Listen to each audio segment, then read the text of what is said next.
Lionel, what's good, man? Hey, man, what's up? Man, I'm good. I told you I did want to get this interview, so I'm finally good, man. My man got my haircut, so, I might, it's Tuesday, I might hit the bar, Nah, but I just wanted to get with you, man, so I can tell the public about who you are, what your brand is, man. So if you don't mind, tell me a little bit about how SelfMade Barbering got started. SelfMade Barbering got started late. Well, I ain't gonna say started late. Started early when in high school and went to Suitland, junior, senior year to the barbering. So it was a VOTEC program that they got, and I didn't have any. I had little interest in just being a barber. I just wanted to just get in there for the half a day at school. Right. I'm like, oh damn, you get half a day at 12 o'clock, and then I can clock out and go work and get an A. Like 2 A's, I think, yeah, they're worth 2 credits. So you get 2 A's and I get paid. I'm like, yeah, I'm gonna do that. So I just did it for that, and I started falling in love with it. And I was doing it part time, but then I had other jobs. But I was more so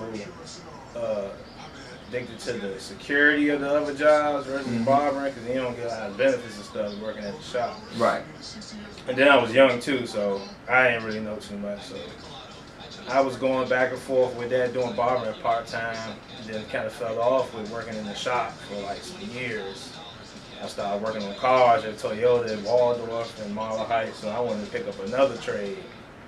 So, SelfMade Barbering took off, Instagram started popping, so I'm sitting on my toolbox, I'm going through my phone, I follow a few barbers and stuff, so I'm seeing haircuts on the gram. I'm like, man, man was pushing their business. I'm like, man, I can do that, y'all.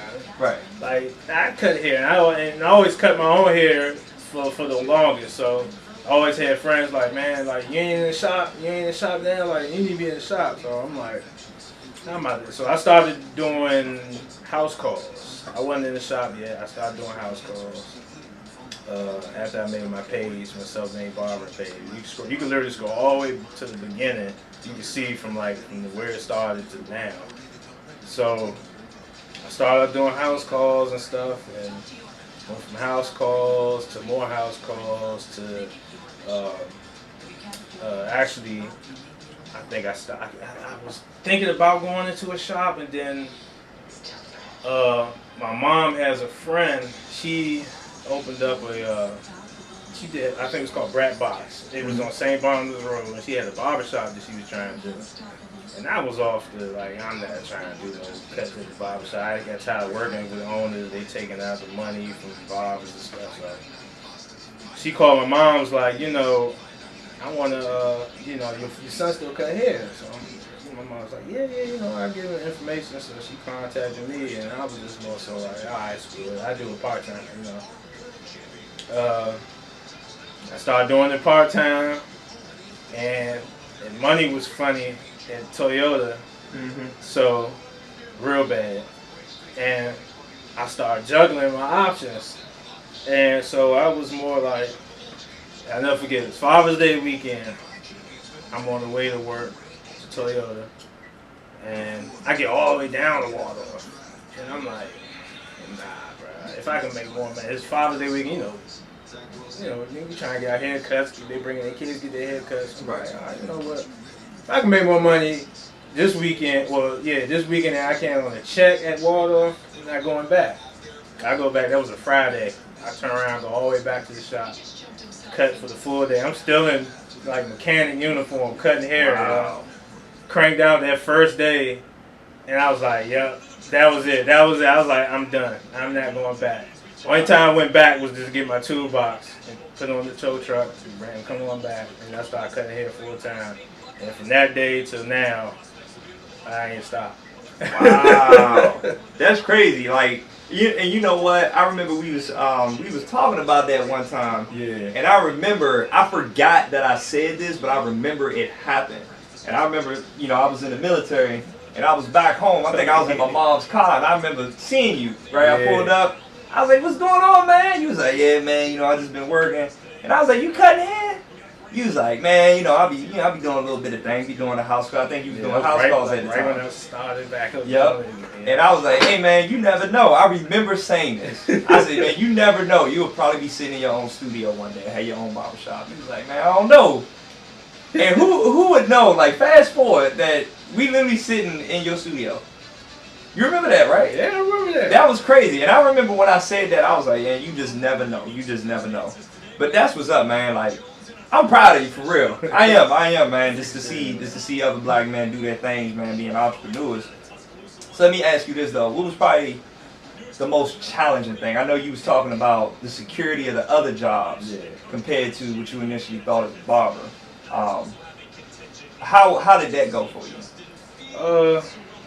Well, as far as just the just transitioning from working at Yeah. Oh man, it wasn't. I had no problems. Like it was, you know, you get paid every day and you just seeing your cash every day. It's just like I just got lost in it. Not in a bad way. It was just more so like it was an easy transition. Like I didn't have a problem with it. You know, my biggest fear being an entrepreneur, and it's funny now because last year it actually happened. It was just one day you can't go to work. It was that feeling just waking up like, damn, I can't even go to work. And I'm like, like somebody just put it, you know what I'm saying, just lock the joint up, just lock the shop up, you can't go. And that was my biggest fear, and then COVID happens. And, you know, we've been out for a couple of months. And that was like the biggest fear, like seeing you're not making no money, and, you know, you had to watch out for your health and all that stuff. So that was the biggest fear. And to go through that and not take a setback and then get back into the thick of things like there's nothing to happen was like kind of more of a, like it felt good for me to be able to overcome that. So That's what's up, man. That's what's up. Well, I do got one more question for you. I do got one more, man, because, you know, we grew up together, we from the area. And like I said, I'm proud of you just to see you doing your thing. But since we are from the area, I just wanted to ask you what's going on with your football team. I'm a Skins fan, y'all. I'm sorry, I watch the football team. I'm going to let him explain who his team is, you know. And I was talking about it too.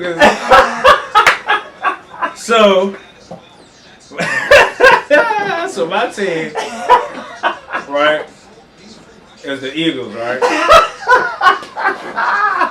It's okay, man. If you don't want to talk about it, it's okay, man. All right, I got you. It's our outlook, because if it was the other way around, I would probably do the same thing.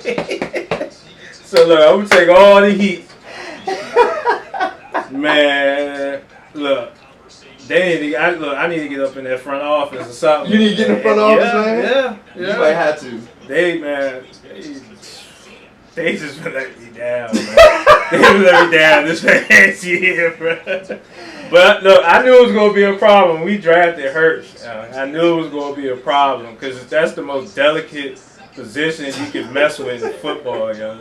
You got a quarterback and you just paid money, and you go draft somebody else. It's gonna just cause big issues. It happened everywhere, yo. It happened. Every team that's done that, it's been a failure. It's been something that happened and it's crippled it. So.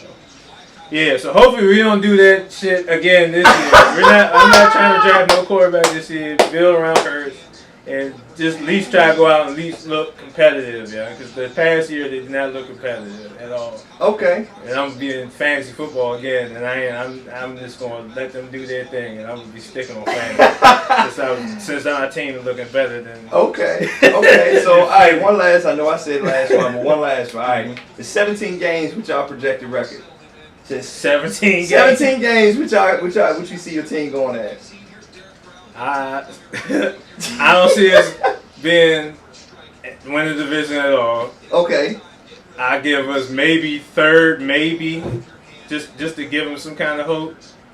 I'm always looking at like 5-6 wins. Okay. All right, we'll see. You know, we'll check back in. You know, I'm definitely gonna be checking that. You know, I come back and get my haircuts. You know, he give me reminders. I give him too. But all right, man. It's been a pleasure, man. But one last time, let everybody know where they can find you if they want to get a haircut from you. If you want to get a haircut, you can download the Cut app. Or if you got iOS or Android, you can find the Cut app on there. You search SelfMade Barbering, and you'll probably see me up there. I will show a logo, but you'll see it. You'll have my logo, name, everything, information there. You book all the services down there. So, yeah, hope to see y'all. All right, man. Hey, appreciate it. Ain't no thing, bro. And until next time, I'll catch y'all later.